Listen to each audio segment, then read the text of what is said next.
All right. Well, hello, everyone. Welcome back to my channel. My name is Dr. Anwar Yusuf Dunbar, and this is Big Discussion 76, my original channel.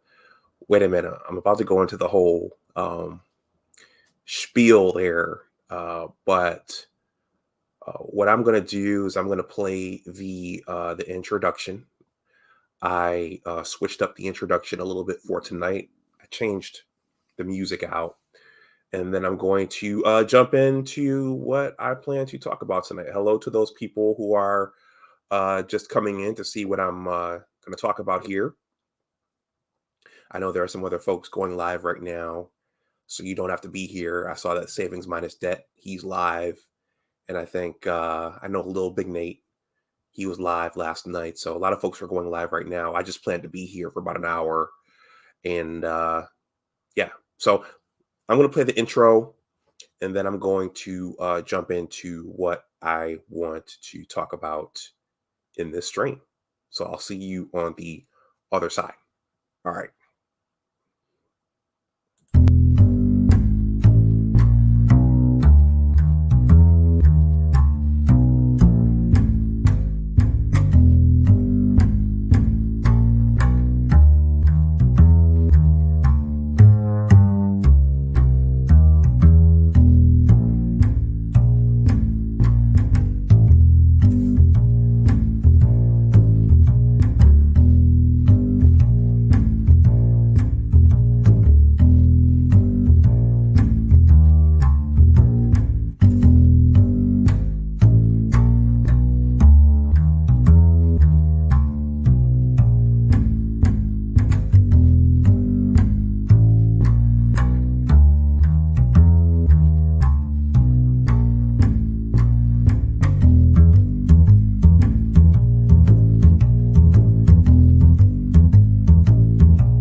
All right. So that is the updated intro. The visuals were the same. I just dropped out the how would I describe that previous music? It was called Jazz Addicts. More, it wasn't jazz. It wasn't smooth jazz. It wasn't old school Miles Davis, John Coltrane, Dizzy Gillespie jazz. It was more dance, dance jazz.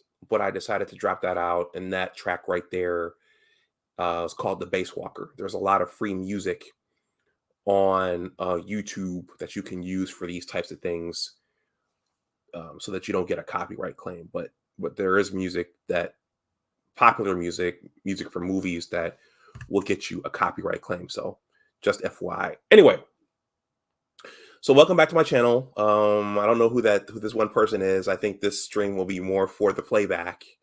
Of course, some people kind of trickle in as you go, but whoever that is, thank you for lending your eyeballs. So a few housekeeping things here. Let's see. If anyone wants to get into contact with me, that's the wrong slide. Here it is. I have a that's my first blog right there. I'm going to be reading from that tonight. If you have any YouTube related questions, comments, or jokes, You can use that email address right there. I have a Facebook page, and I actually have two Twitter accounts, but that's the Twitter account I created specifically for my writing and for my YouTubing, and that's my Instagram handle right there. I had all these thoughts in my mind, and I'm going through a bit of a freeze right now. Um,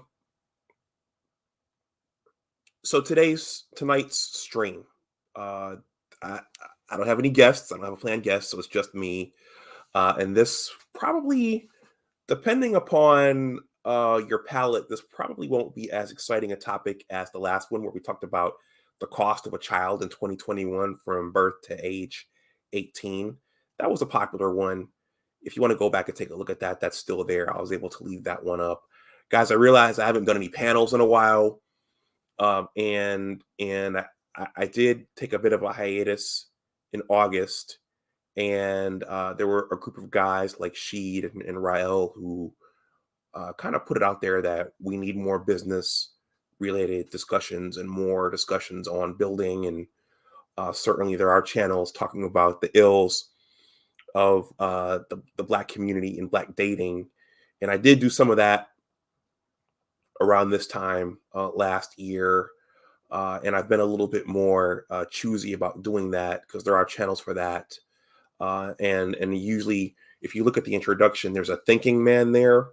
So if and when I go back in that direction, there's gonna be more of a educational focus to it, not necessarily ranting and those kinds of things. Though the things that people say when they come on the panels, those are real feelings and they're being said for real reasons.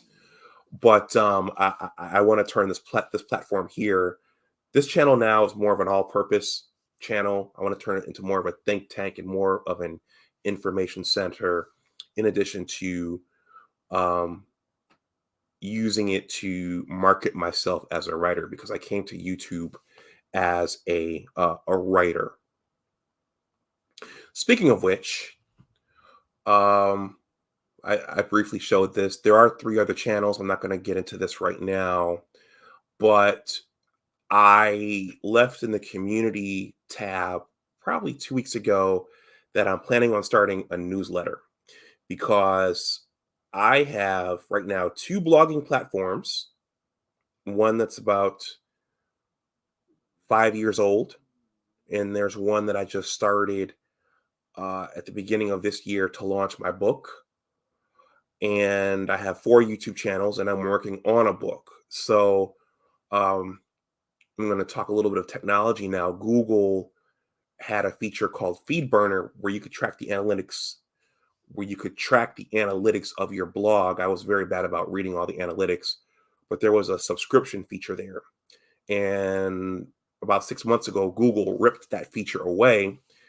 And so there's no way for people to subscribe to my blogging content. And as I'll describe, with the volume of content I'm getting on my first blog, the people who were originally subscribed, their email boxes were probably getting bombed with content. So I figured that starting a newsletter, shout out to Erica Williams. I was at my brother's place watching one of Erica Williams' streams maybe about a year ago, and she recommended starting a newsletter because if something happens here, you can go to the newsletter. Like if something happens and I disappear here, you can go to the newsletter and see where I'll be. I remember Erica Williams said that. So shout out to Erica Williams. I know Ed Lattimore has a newsletter as well. So I want to experiment with that, but I need to build the names up. So I'm going to show you guys this really quickly. This is actually in the description box below. This is for the few of you watching live and those of you watching on the playback.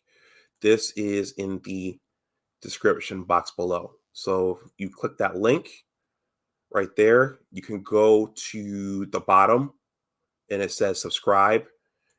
You just enter in your email address there and it'll show up in my GoDaddy backstage, and you will be added to the list. And I promise, I will not sell this list to anybody. I will not give this list to anybody. And your privacy will be protected. So that's just a little public service announcement about my Big Words LLC newsletter. The Big Words LLC, by the way, that's the name of my limited liability company. So I plan to make more content on that as well. Starting a business, getting your money up, taking advantage of tax breaks and those kinds of things. So that's that. I've mentioned that I am working on a book. This link is below in the description box as well. This is my book project. This is on my second blog. That's in the description box below in case you want to read about it. I'm finishing this up. I have a bunch of promotional essays coming out regarding this. I have a promotional video that I'm about to drop on my sports channel. So that's there. And if you subscribe to the newsletter, you'll get pointed to the promotional essays and all the content associated with the book as well. So for the newsletter, I foresee picking out specific pieces from my content library on the video side and also the written side and highlighting those in the newsletter, which I just plan to do once a month because I have so many things going on right now. Okay, so tonight's stream, I'm going to read a piece that's literally fresh off the presses. I just clicked the publish button earlier this morning, and I think this will be I thought that this would be good to capture via video. Sheed, what's going on, Sheed? Sheed helped inspire this. Sheed was one of the guys who said we need more business and building related content as well. So thank you for being here, Sheed. I met Sheed a month and a half ago. Wow, the year's almost over in Atlanta. So thank you for being here, Sheed. Before I jump into the essay, this afternoon I thought about inspirations for this. So I'm a writer, I'm a YouTube content creator, and I came to YouTube because I'm working on this book and because I have a love for writing. And I know that I want to spend, if I had my way, I'd spend the rest of my life writing stories, writing essays, those kinds of things. I'm a regulatory scientist now. To become a scientist, you have to learn how to write. But that's what I would like to do with the rest of my life. So that's why I came here. I thought about 3 videos that I saw that I thought, if I'm a server at a restaurant, that I thought would pair well with this stream. The first one, and these are all in the description box below this video. One is an interview on The Breakfast Club. The Breakfast Club, DJ Envy, Charlemagne the God, Angela Yee, they've taken their share of criticism from people. But I found a 2015 interview with Dame Dash. And Dame Dash is done a lot of things. He worked with Jay-Z, I believe, with Rockefeller Records. He worked behind the scenes on Paid in Full. So Dame Dash is an entrepreneur to the 1 millionth degree. So, and in that interview, Dame Dash passionately talked about owning himself, owning his life, and not working for somebody. And there was a point at which him and DJ Envy were going back and forth about it. But I think I've discussed Rich Dad Poor Dad here, and I actually have a voiceover that I have to process and publish up for you guys. But basically what Rich Dad Poor Dad is about, in addition to becoming more financially literate, it's about having sovereignty over your life. And if you guys recall, Ron Wills came to my channel about 2 months ago or a month and a half ago. And Ron Wills is very big on sovereignty, having control over your life. So that's how I got here. That's how I started all this. That's how I created my LLC and created my blogs, was the desire to chase my passion and work in my purpose, but also to develop some sovereignty over my life. I also put a video by Ron Wills in the description box below. He He has a money channel. I recommend that you guys subscribe to his money channel. I thought Ram had a video discussing using the money from your 9 to 5 to fund your 5 to 9. I didn't find that, but I did find a video discussing um, retirement and what retirement means to all of us. And in the video, Ram makes the argument that even when you retire, you need to figure out how to keep working, because people, when they retire, many people die because they don't have anything else to do. But and I replied under that video myself that I've been thinking about, how do I keep getting paid once I retire? So part of it is saving up enough money to live off of, but then you're on a fixed income. So I think that you also want to think about how to keep the money rolling in once you retire, so that you're not just living off that one income. So I left that video below there, and I also, this might surprise those few of you watching, but also those who watch on the playback. I put a video under there by Jason Black from his business broadcast, and it was the video entitled um, "Why Successful Men Must Be Arrogant Jerks," or "Why Successful Men Must Be Why a Successful Man Must Be an Arrogant Jerk." So, in leaving that down there, I didn't leave that down there to say that I endorse people or successful men becoming jerks. And Jason spells this out in the video, but it's about pursuing your passion, pursuing your purpose, and when you do that, when you're pursuing your agenda and putting your agenda first, oftentimes you're putting other people's agendas second.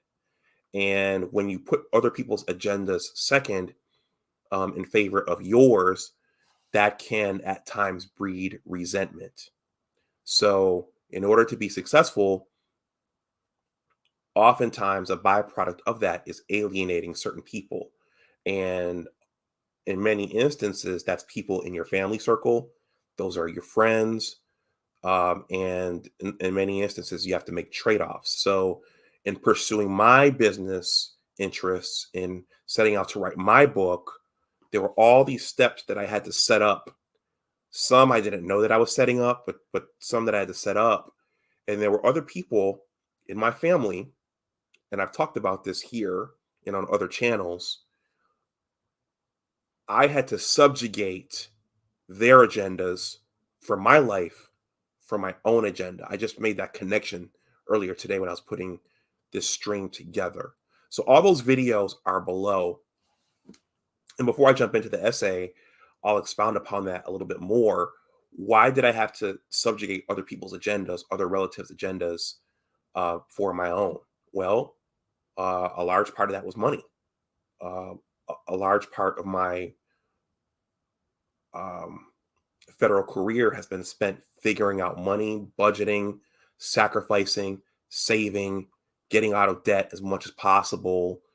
And there were sacrifices that were made because of that. And I won't get too much into that, but in order to get myself into a good place financially, and in order to focus on building my writing presence, I had to save money, I had to budget money, and I started all this off my 9 to 5, just like Ram says. I started paying for my 5 to 9 with my 9 to 5. And there was 8 years that I was without a car because I was paying down debt. So I got to a point where I was very liquid and I had money to invest in my business and my dream and my purpose. Okay, so with that, guys, let's see, we're at 20 minutes. I'm going to get to the essay and then I'm going to wrap up because I have to get up early and go somewhere in the morning. Let's see. So before well, you know what? I'm just going to pull the essay up and read it, and then I'm going to kind of stop and talk as I go through. For those of you who are here, there's only a few. Please hit the like if you haven't. I know I had 2 likes when this thing first started. I see people have come in and people have jumped in and jumped out, and my like count has risen, and I appreciate that. So I'm going to jump into the essay now. And again, this is fresh off the presses this morning. I literally just clicked the publish button this morning. Okay. And again, there were a group of guys who said that we need to focus more on, there needs to be a collective of us focusing more on business and focusing more on building and creating wealth. So that's why I'm doing this. So this piece is entitled 3 Business Lessons, Checking Your Receipts, the Importance of Customer Service, and Managing Your Business Systems. Okay. This link is in the description box below. What's this site? Yeah, so I'll drop the link in the chat right now. This is my first blogging platform. And this is in the description box below as well. There it is right there. Okay. So I'm going to read this right now. For those of you who don't know, and you'll get a better understanding of what this is, I'm in the business of search engine optimization. I started off just wanting to create a writing presence for myself online. But as with most things, you start in a certain direction and you're good at it, and it takes off in a direction you didn't foresee. So that's how I got here. I'm a writer, but I'm also in the business of search engine optimization. And by the way, over on my science channel, I did leave a little cartoon, and I discussed the mechanism for the male enhancement drug Viagra.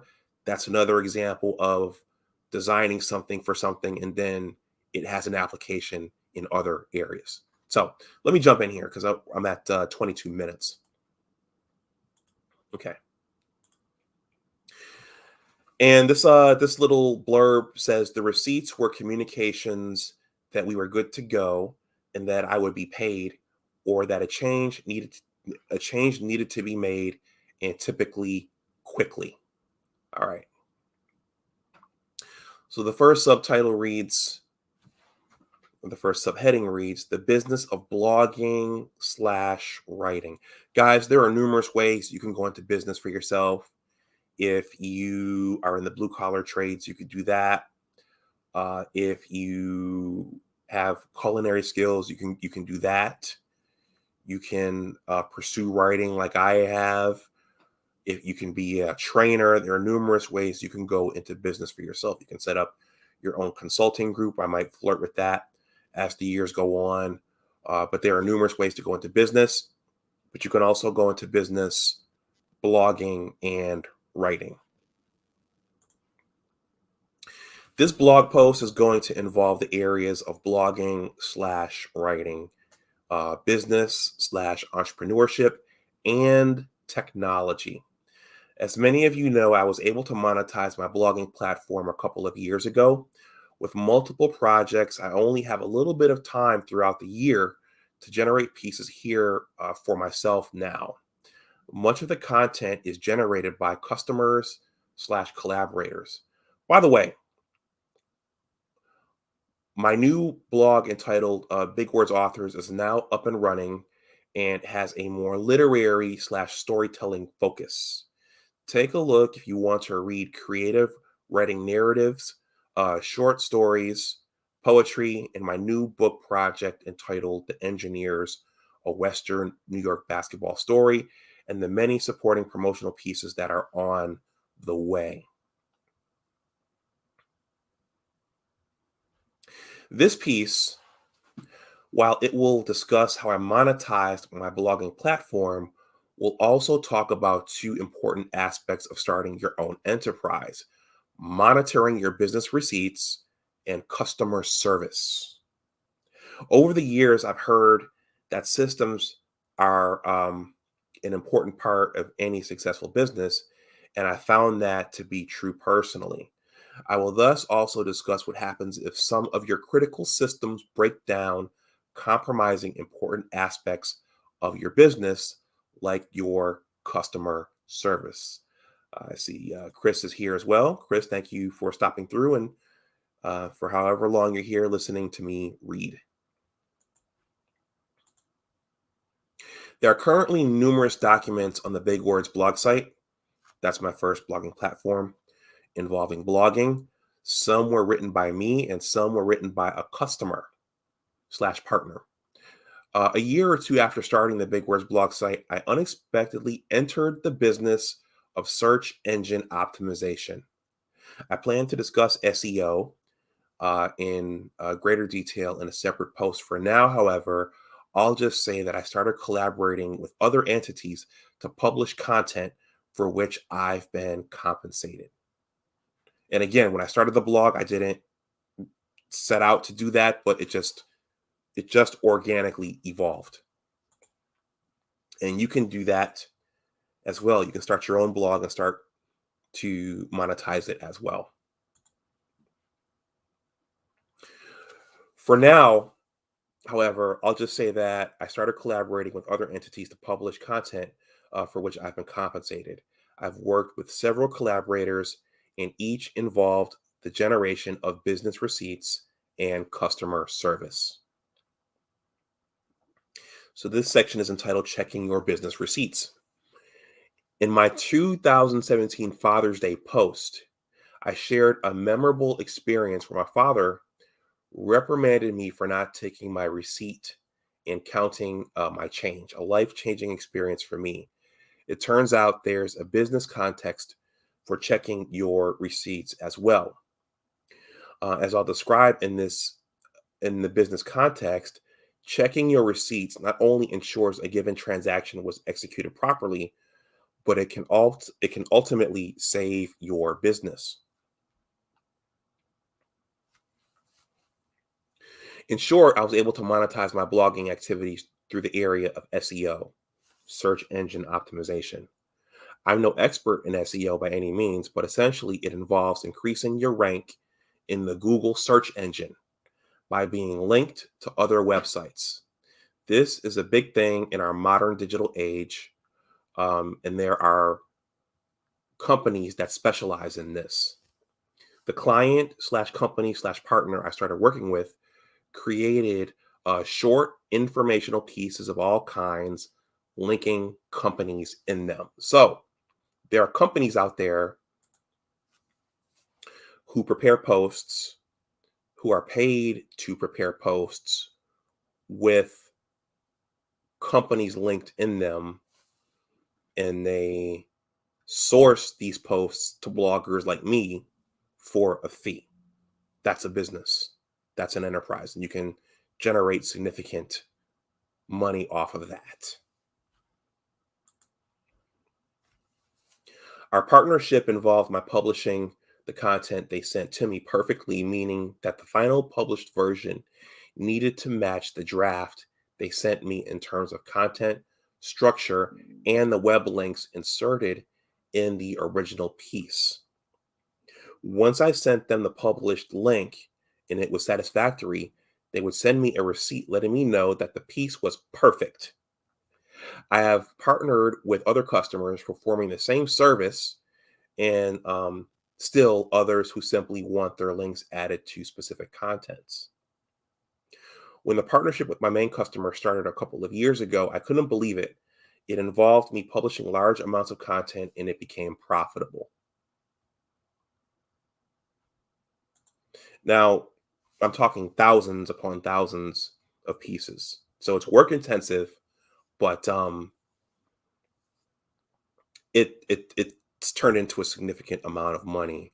And what's interesting is that as a federal employee, we get a yearly bonus. It's nowhere near the bonus that that workers get in the private sector. But for the last 2 years, I'll just say that the amount of profit that I've generated doing this um, has dwarfed my federal bonus. So It's been at least tenfold more than what I've gotten for my federal bonus. Interestingly, in some instances, with the large numbers of pieces being generated and passed back and forth, inevitable mistakes occurred.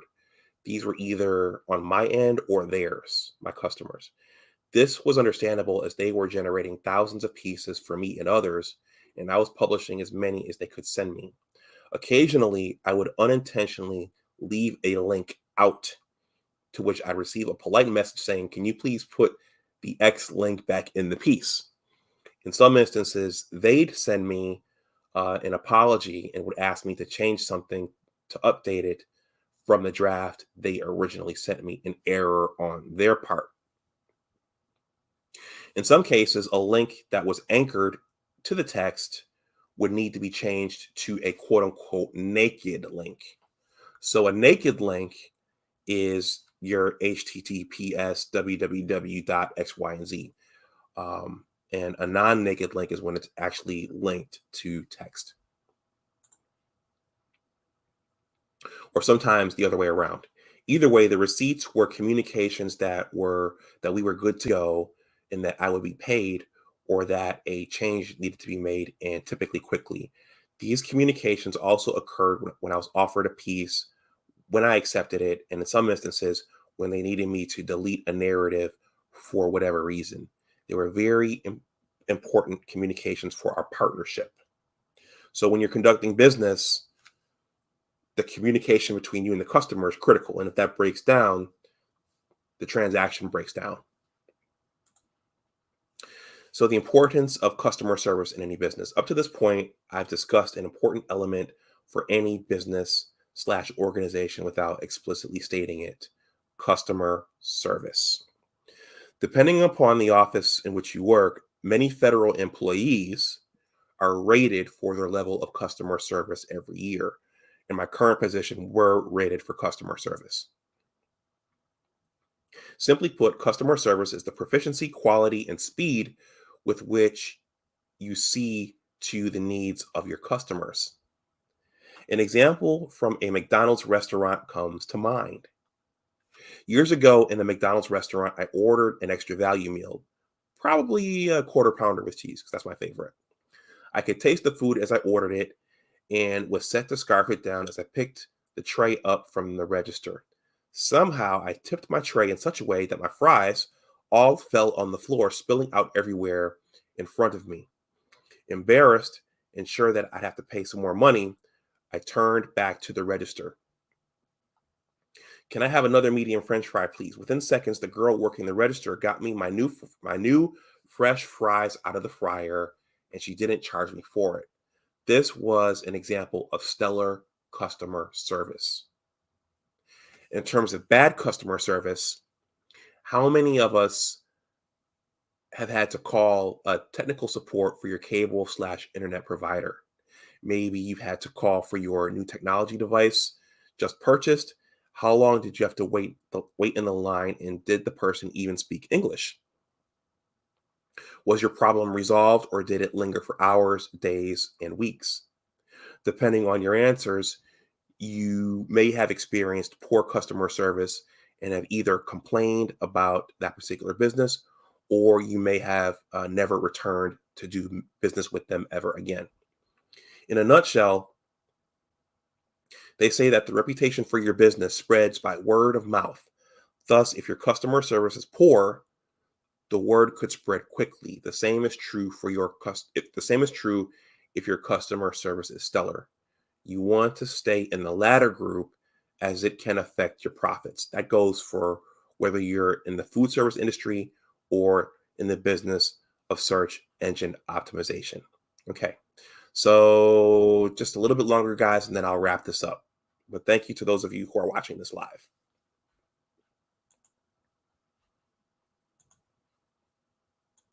Take a little sip here.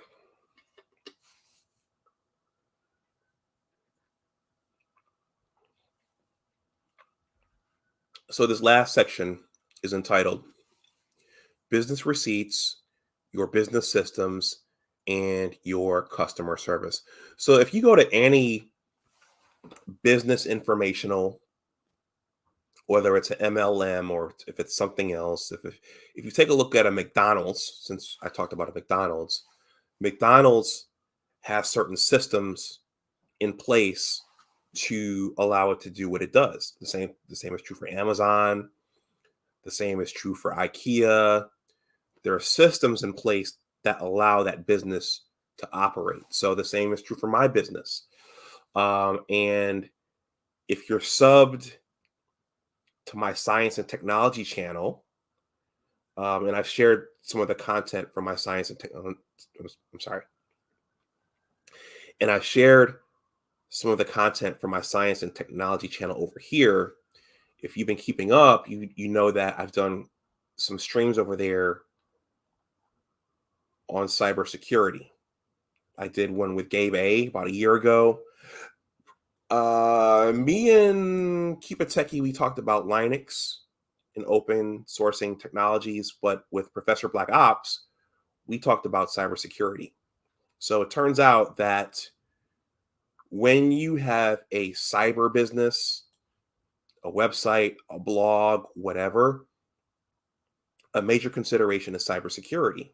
And this year, I've had two cyber attacks or events, one of which I'm going to read for you right now.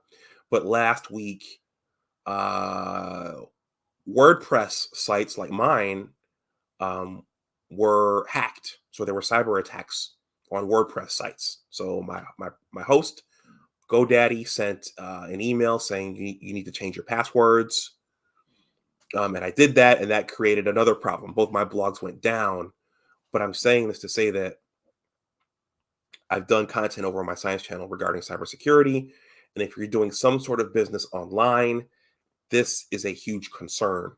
So you may encounter something like this eventually. She says, yeah. So business receipts, your business systems, and your customer service. It is said that the most important part of your business is its systems. When I started the Big Words blog site, I set up a Microsoft Outlook account to handle the email correspondences for the site. So I didn't want to just set up a Gmail for my activities here. I wanted nice official email accounts for my stuff. I didn't want a Yahoo or Gmail or a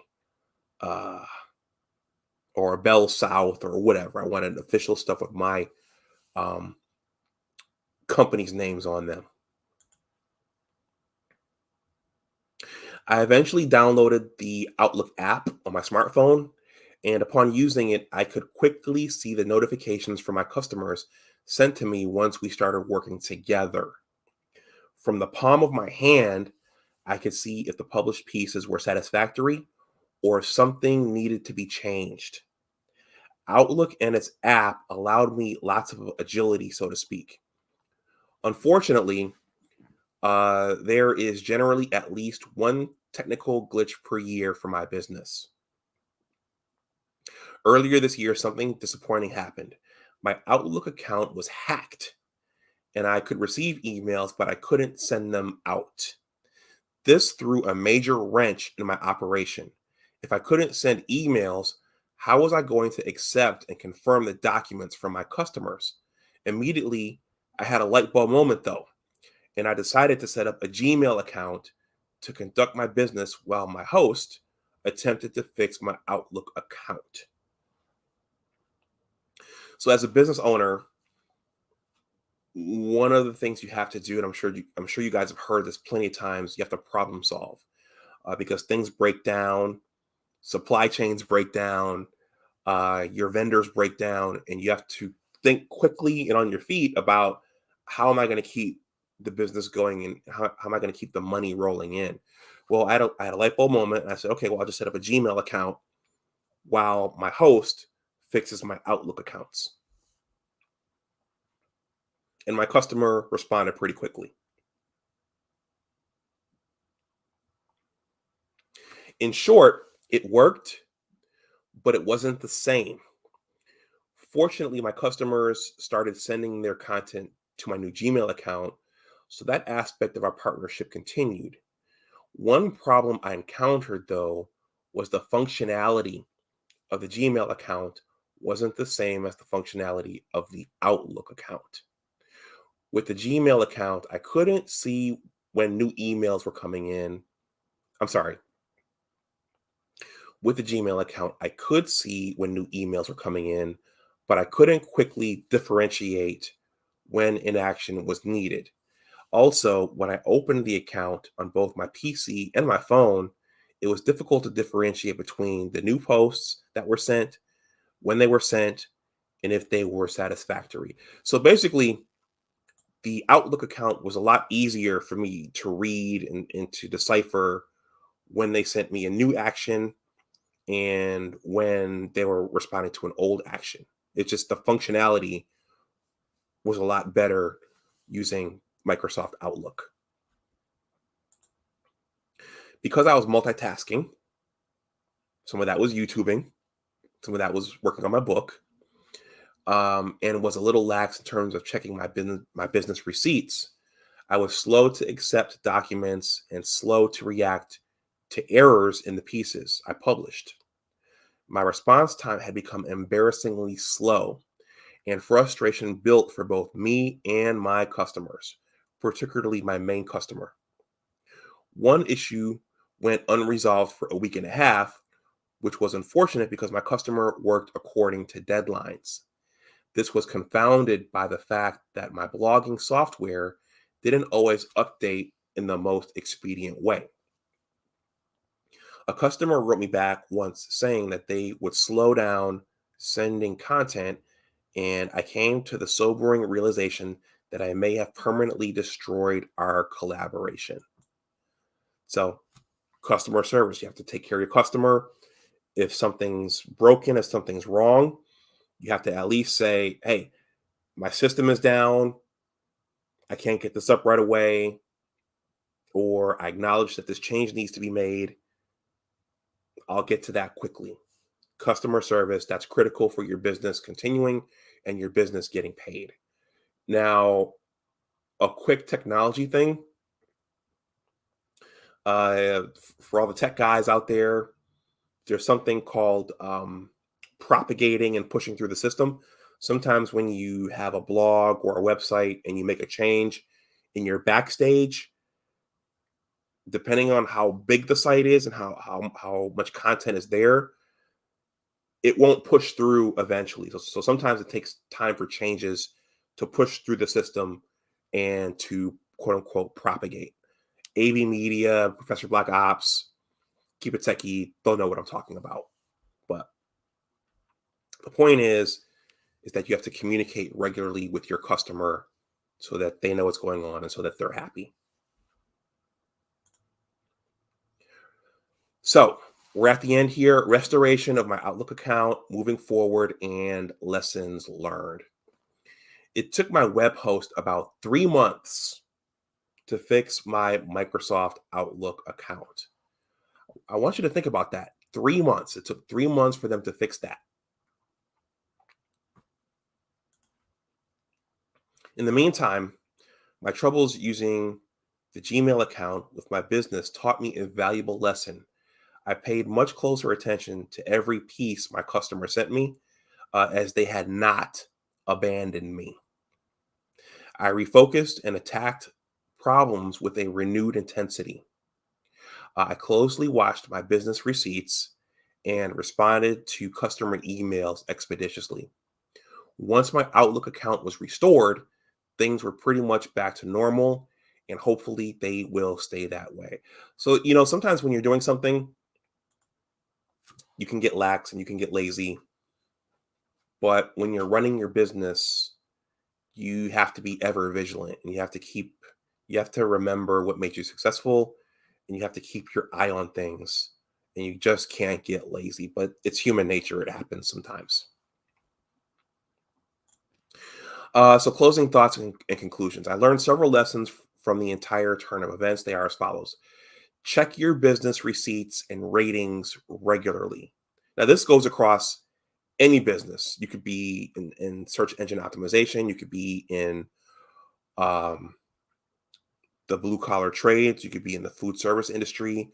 You always want to know how you're doing, and you always want to know if your customer or customers are happy. Make sure your customer service ratings are as high as possible. Have a backup plan should one or many of your business systems go down. And finally, in the business arena, you must remain ever vigilant. I'm going to go to Twitter and I'm going to share something with you guys that I tweeted last week when my blogs went down. Bear with me. Sheed, if you're still there, I'll drop the link if you want to come up and say something because I know you're in business yourself. Let's see. Twitter. I have an account.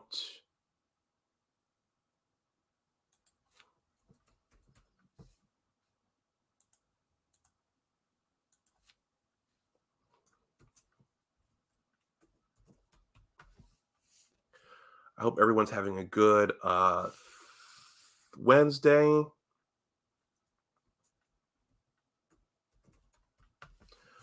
I want to acknowledge those families who were at the school that got shot up in Michigan. I hope you all are well.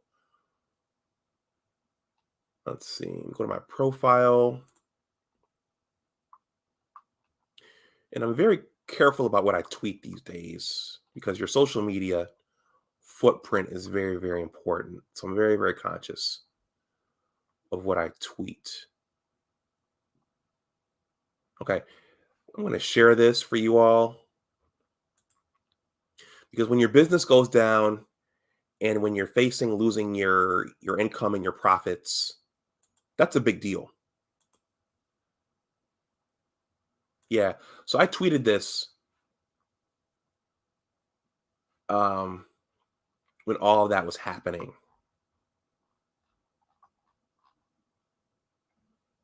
Yeah. I wrote, running a business, it's yours. If a key system goes down that's critical to your profits, you must be super diligent and ruthless about getting things moving again. Your customers want the results, not excuses. Now, I'll probably talk about this. I'll probably talk about this in another stream.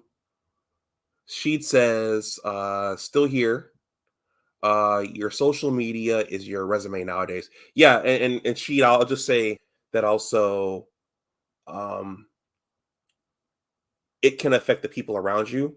If you're dating someone, if you're booed up with someone who's high profile, your social media footprint can affect them as well. But that's another discussion. But yes, so and I'm sure she knows this, running a business, it's not just the profits, but it's also the tax implications. So by running this LLC, by forming this LLC and this S corp, there are certain things that I get to deduct. There are certain things that the business pays for. So if the business goes down, I'll just say that there's a large ripple effect to your entire life. Anyway, so the ending of this, let me go back. The ending of this is this.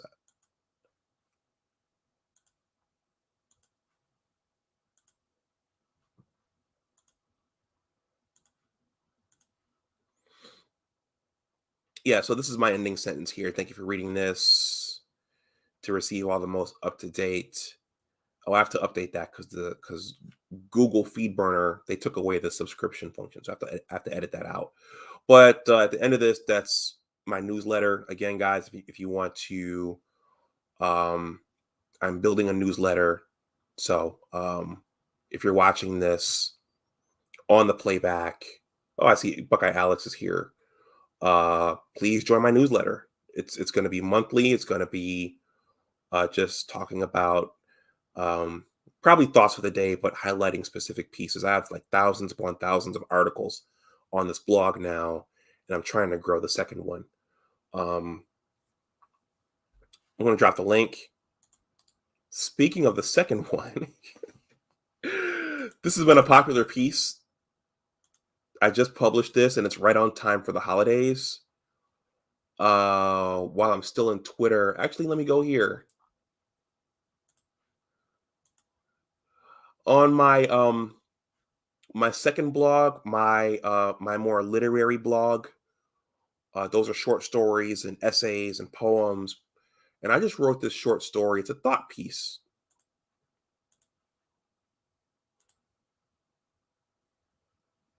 on it's a funny story about my father and pork, because pork in the black community, I think most of my subscribers are black. Pork is a hot topic, whether to eat it or whether not to eat it. Um, Barbecue ribs, bacon, pork chops. Um, the Nation of Islam, they swear against it. And there are other pork treats that especially if you're from the South, that people consume, like stuff I wouldn't even think about eating, like pig feet and chitlins and souse. There's something called souse that if you go to any barbecue shack in Miami, they'll give you souse. All kinds of things, all kinds of ways to consume the pig. But these are things like this. I'll highlight pieces like this in my newsletter. So I'm going to bring the newsletter back up. Sheet, if you're still there, you can hit the link and come up if you want and say a few words. I know you're in business yourself, but I'll drop this in the chat as well. Alex is do people eat the pig nose? I've never heard of them eating the pig nose. I heard of them eating, pork butt, bacon. I know where bacon comes from, the ribs, the feet. They put in souse. They put the ears in souse. That's pickled. Anyway, Sheed, what's going on? What's going on, man? Yeah. Not much, man. Thanks for hanging out for this. Yeah, man. You talking about pickled pig feet, man, and like that's wildness. I don't eat none of that, man. I've seen people eat it. Like, I was born out west, but my family's from the country, so I Yep. done seen everything from gizzards. Like what is it? My wife, she's Jamaican, so they eat cow head soup. Okay. They eat cow head soup, so that's something. Um, yeah, yeah.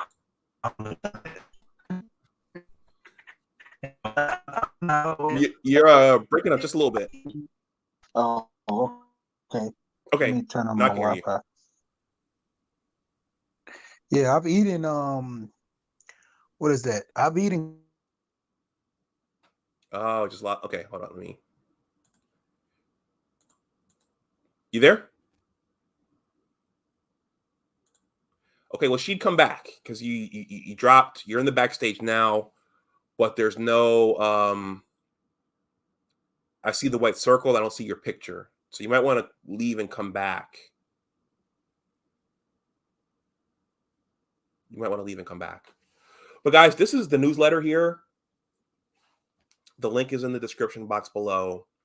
You just go to the bottom of this. Let me see if I can blow it up.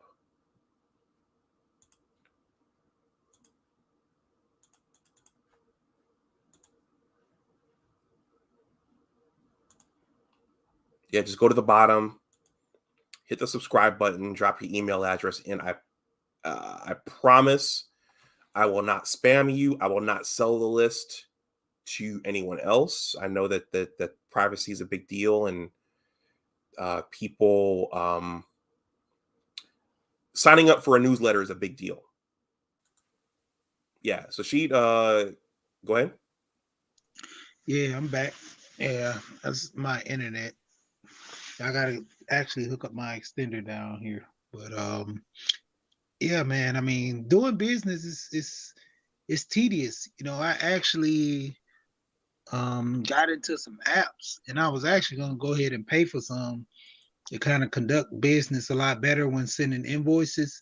But I Mm-hmm. ran across this good invoice app that I've been using recently, Um, it's doing the beta stages, so basically it has functions to where you can pay for the upgrades to accept credit cards and everything. But Mm-hmm. most of the time, I get people to send me Zelle anyway or PayPal. So I Mm-hmm. have the PayPal Zelle set up. But yeah, I mean, just making it more efficient. I even have a work email, it's a Gmail. I'm looking to upscale and get my GoDaddy set up where I can have it, you know, website and everything as well. I mean, basically everything is just small function now, but taking things to the next level where I can actually start because I'm basically working by myself now. At one point, I had like 2 or 3 employees, but when things get slow, you kind of have to scale down. Mm-hmm. But if you start back scaling up, I'm actually gonna need all that to hire employees and everything. Mm-hmm. Okay. And you do like construction, right? And Well, I basically do delivery, but yep, then I take up, a little, home improvement stuff here and there. And yep. that's what that's basically I'm doing now. A lot of is home improvement, but it's on a small scale, just not nothing too major. But like the delivery, I've been doing delivery for years. Even the companies I work for, I still do deliveries on the side once I get off. That's an easy job. And the process for me going to try to scale it up even more, you know. Okay. Well, as I said in the stream, and Alex, I'm gonna get you a next. It's the same bottom line. Are you generating profit? And no matter what you're doing, you want your profit margins to be above and beyond your expenses, and you have a no matter what you're doing, you have some sort of system in there, and if that system breaks down, you got to get it back up right away. You have to figure out a workaround.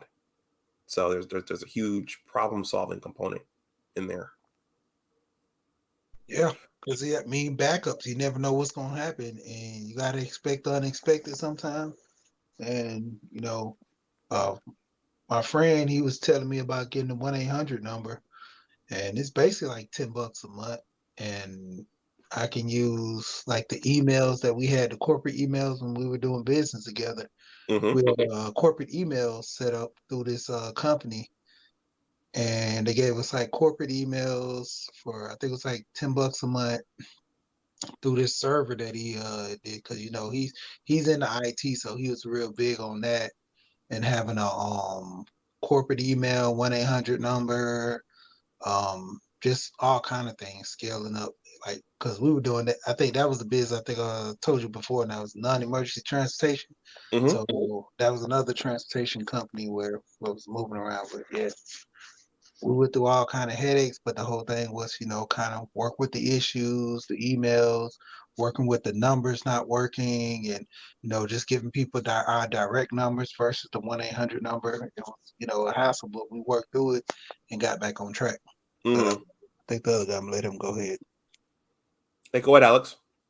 Oh no, it's just a very interesting conversation. I'm actually starting a small business to do some web development on the side, and I'm actually have a service that was recommended to me by a friend of mine who he does something similar where he has a home improvement delivery service and appliance service, and um, I can't I'm sitting here trying to think of the name of the company. It's escaping me right now, but they do the same thing. Instead of setting up the 1-800 number, I get provided with a cell phone, corporate email, um, and those things should probably be coming to me. I think it takes like 2 weeks to set everything up, and I should be getting those in the next like next week or week and a half or so. So just I just thought it was really interesting, the conversation, because I'm just trying to start my own business, and I mean I'm 40 and I have a plan to retire at 50, so I had to find something else to do, um, in the meantime, in my leisure time once I actually do retire. So just good conversation. I do want to plug in one little thing. Please read on the playback. Please read the piece on the meat, because there are some really funny things in there. Especially the part with the rib sandwich. I'm still laughing about that today. Like, I was thinking about it early today. It's just a very well written, beautiful piece. Very funny, very entertaining. Well, since you mentioned it, before we get back to the business aspect, I'm gonna shut this down soon. Yeah, in Miami, and it's probably the case in Atlanta too. There's something called a rib sandwich.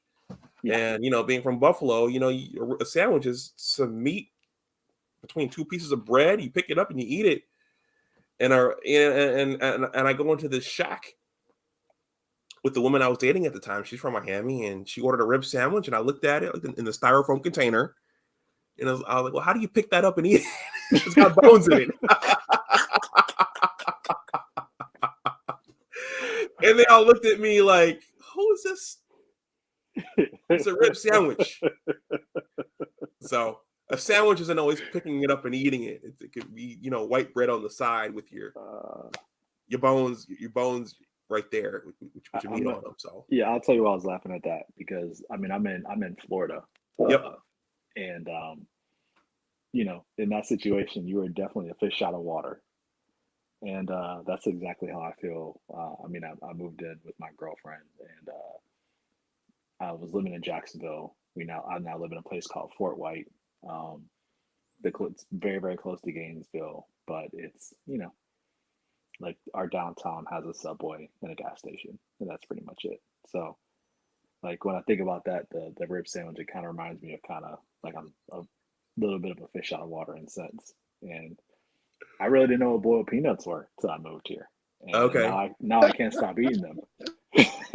I eat them all. I eat boiled peanuts like 2-3 times a week. Like, I can't stop eating them.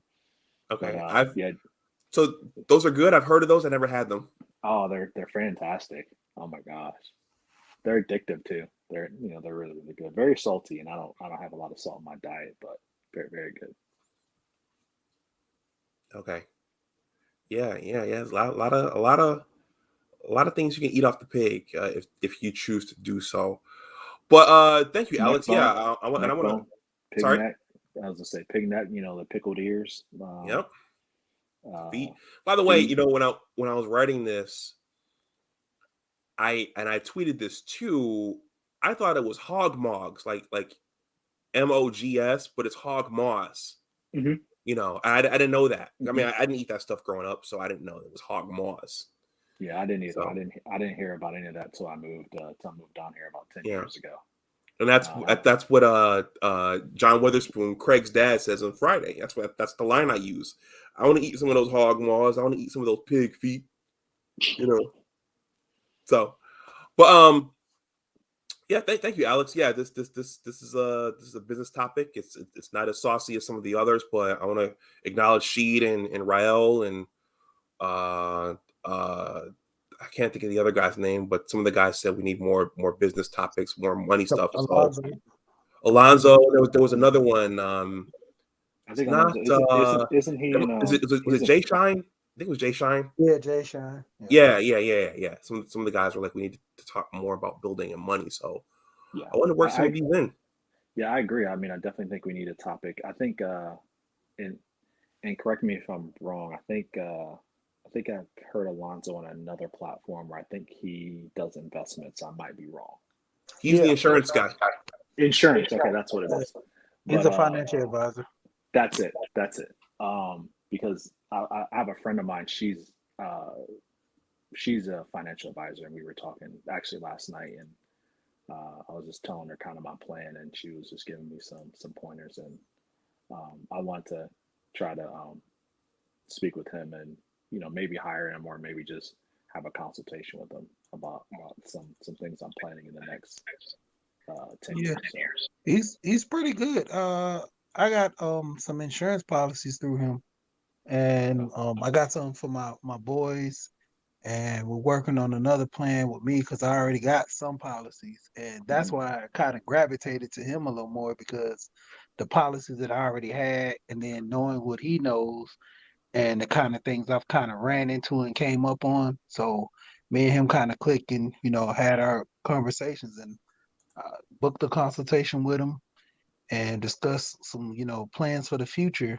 And one of my biggest things that, me and him agreed upon was, getting policies for my kids at a young age to, step up to their generational, wealth indeed, and them having a policy so young and growing with the policies because, the universal life index, that's the one that a lot of people kind of sleep on because that's the policy that it actually grows, over time versus, you get a whole life for 100,000, it stays at 100,000.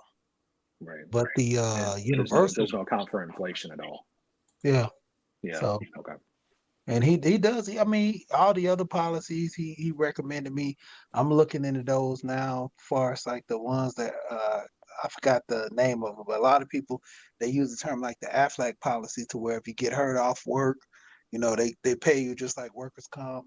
And Mhm. then the elder policy to where if you get old, you have money set aside to where nurses and medicine and all that stuff is all taken care of. So me and him working on those plans now, looking at some things that I can adjust, and even with making more money going into the future would be beneficial for me to get it now versus trying to get it then. Okay.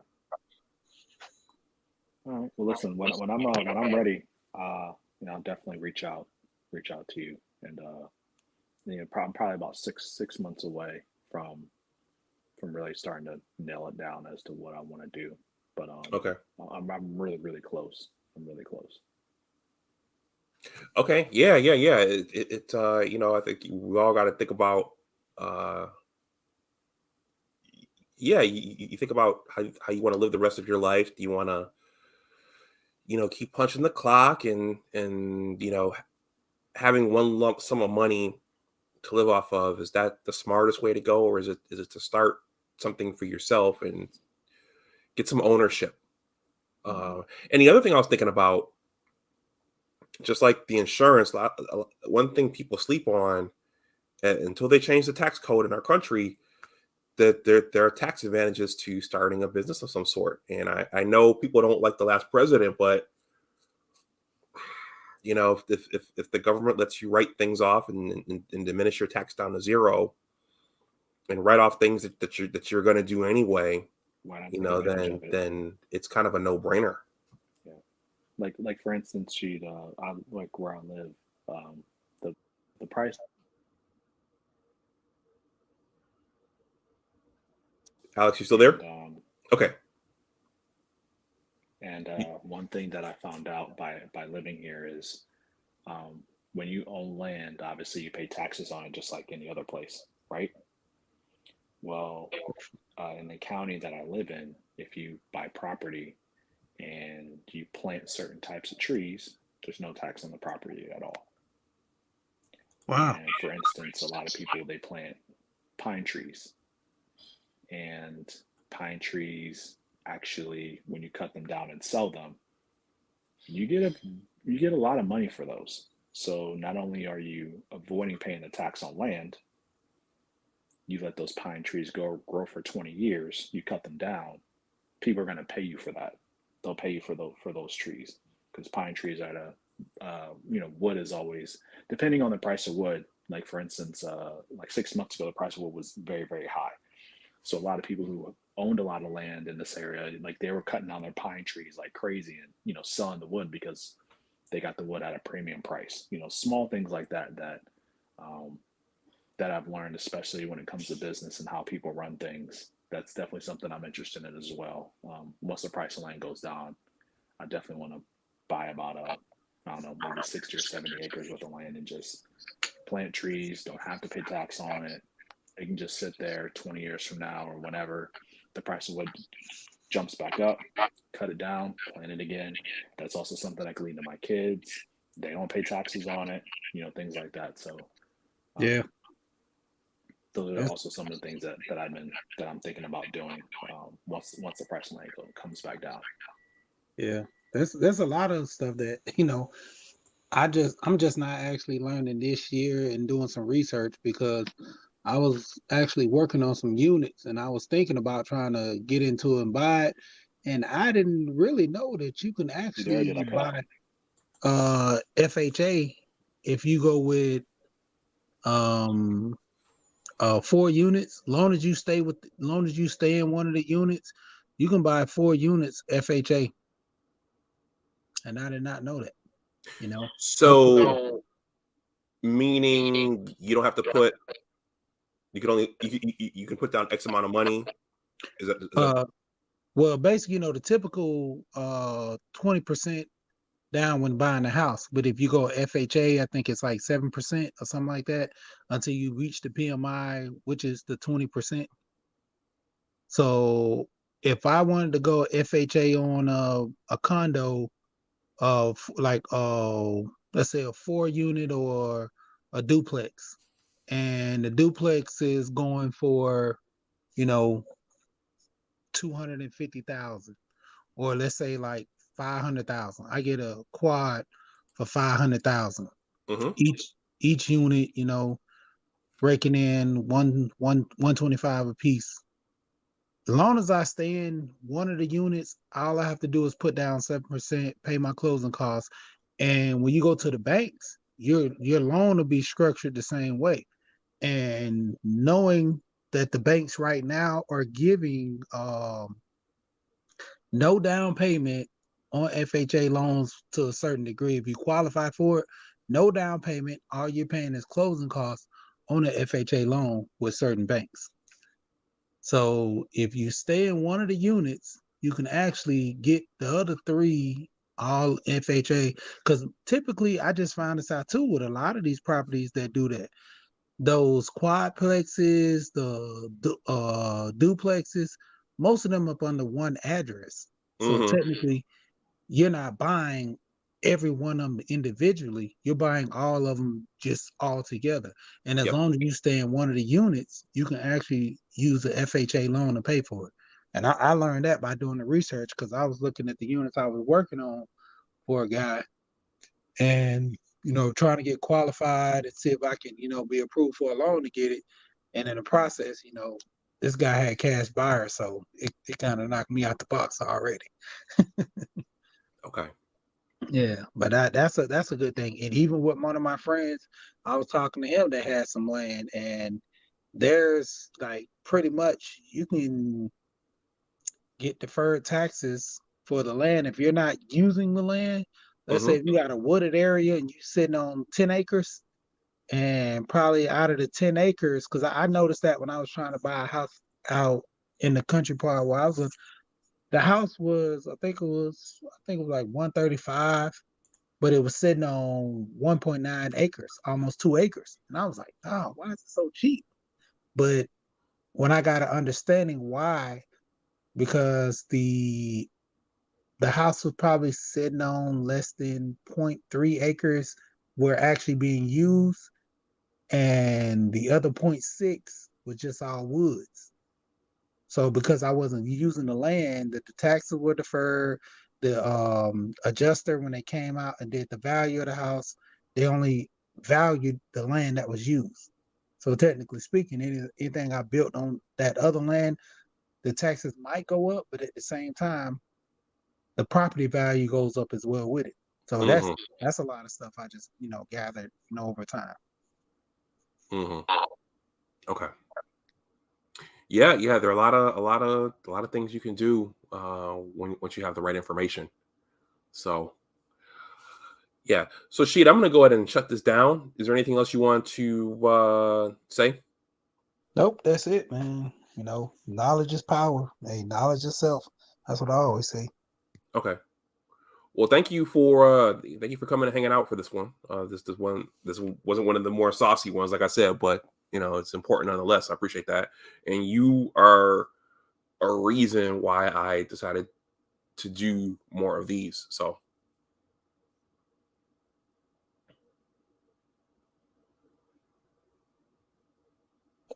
all right, were you gonna say something? No, I was just saying that was it, man. I was just waiting on you to close out. Okay. All right, everyone. Yeah, so this is the piece right here. It's below in the description box. If you give it a read, please give it a like or share it on your Facebook page or leave a comment. And also at the bottom, if you go to the bottom, the link to my newsletter is there. And I'm trying to start this to just have a systematic way of getting my content out. I'm working on a book. I have 2 blogs and 4 YouTube channels. So if you sign up, I'm going to show the sign up sheet here.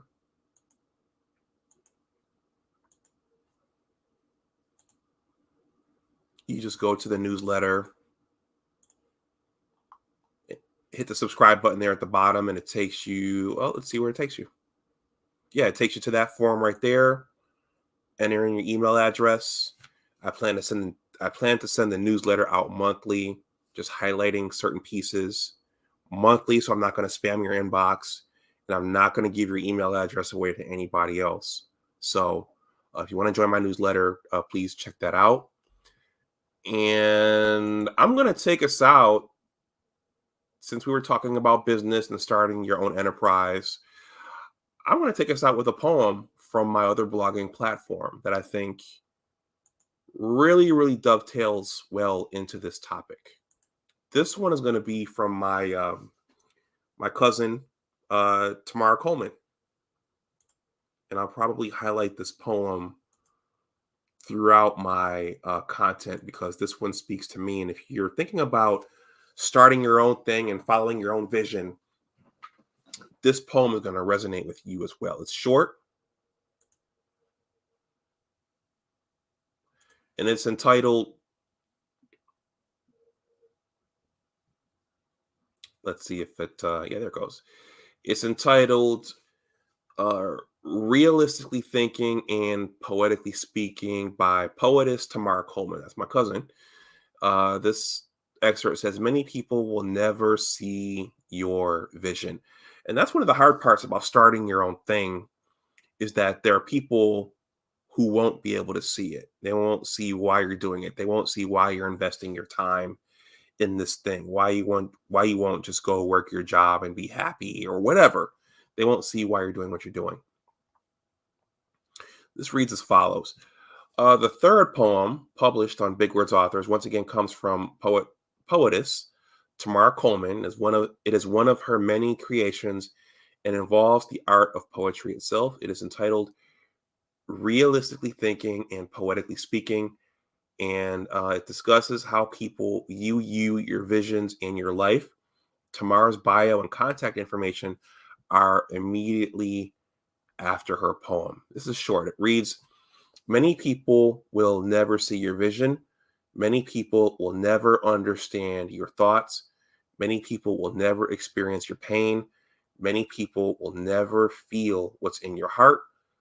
Stay true to yourself and know that God is with you, and together you are one. And she wrote, this poem allowed my emotions to do the writing for me. Not everyone will see your vision. Your vision is for you and you only. Those are your thoughts. No one will know your pain. Your pain is your pain, and your vision is your vision. All right, everyone. I am going to, hey, if you're just coming in, I'm about to shut this down, but hey, hit the like button. Please hit that that like button. Likes are free, and that definitely helps with the engagement. I read an essay I just wrote on business. If you want to read it, the link is in the description box below, but you can also listen to the playback of this stream. So everyone, thank you for those of you who hung out. Please like, share, and Alicia. Yeah, please do. Please do. I know Alicia from over on my science channel. So yeah, guys, thank you to those of you who came and hung out and who listened and watched this. Please like, share, and subscribe. Be safe out there. And as always, remember that your attitude determines your altitude. I didn't do it with my hand.